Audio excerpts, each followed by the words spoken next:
I am back from my holidays and we're continuing the Archetype Analysis 5Ds Marathon.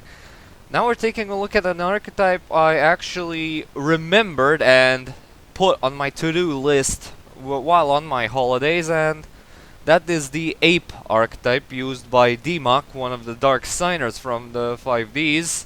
Dark Signer's Arc, and yeah, another 3 card archetype, so yeah, it's not going to be a pretty, how should we say, review, how should we say, but yeah, who knows. There's actually a few diamonds in the rough here and there, so yeah, let's start with first their level 3 Ape Magician.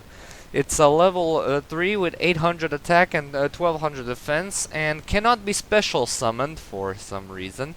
And once per turn, if this card is in face-up attack position, you can send one monster from your hand to the graveyard to target one face-up defense position monster your opponent controls. Take control of it until the end phase. It cannot change its battle position this turn. Well, this is actually, I believe, the most specific control effect I have ever seen on a card, and obviously it's not very good. First of all, this thing needs to be in attack position in order for the control effect to even be able to activate. Second of all, the opponent's monster must be in defense position in order to be eligible for this thing to take control of it. And on top of all that, link monsters are a thing, so you're not going to be seeing defense position monsters all that often, will you? Yeah, this is actually a below average card if I ever saw one. And this thing absolutely needed to be a tuner for this archetype to be better, so yeah, we'll get to why later, but now let's go on to their next monster, their final main deck monster, Ape Fighter. It's a level 4 with 1900 attack and 1200 defense. And this effect. If this card destroys an opponent's monster by battle, it gains 300 attack. If this card does not attack during your turn, the attack gained from this effect returns to 0 during the end phase of that turn. Now, what you might be thinking that this is another one of those specific below average cards, but this card is actually a really fun card to build OTKs around. I'm not actually kidding. I actually built several decks revolving around this card beating over stuff, and it's pretty hilarious. I managed to get this card over 10,000 attack using this card's effect and other battle-related beast type trap cards in order to pump it full of attack points, and just make it a huge beat stick, which also equipped with mist body cannot be destroyed by battle.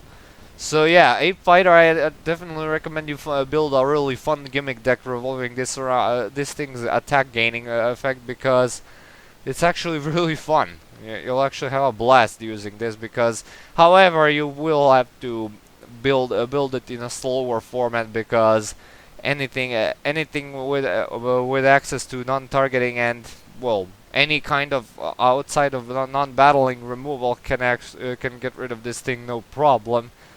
But yeah, it used to be very fun to build casually, but now good luck, but still recommended, but good luck. And their last monster is the level 7 Synchro monster Z-Man the Ape King. It requires a Dark Tuner and any or more non-tuner beast monsters.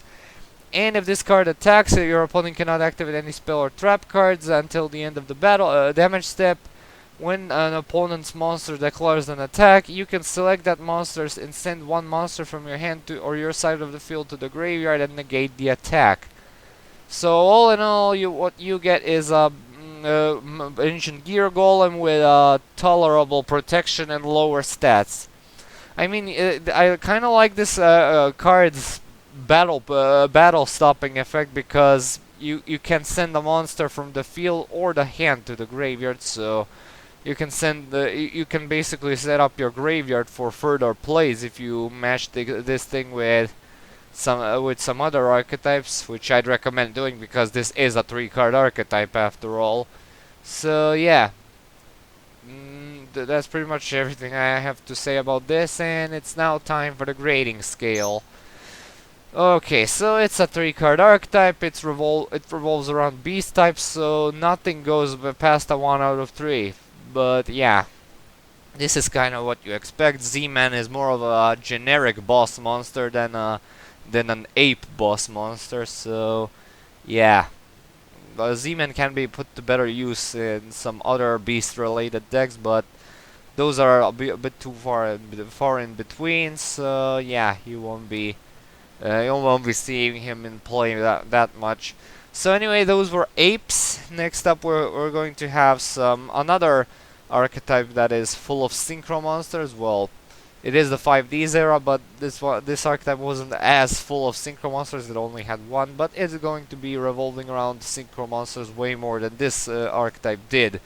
Anyway, thank you so much for watching. Stay tuned for more videos. As an update, comment, like, and subscribe. And as usual, I'll upload the next vid whenever I can. See you all. Have a good day and peace.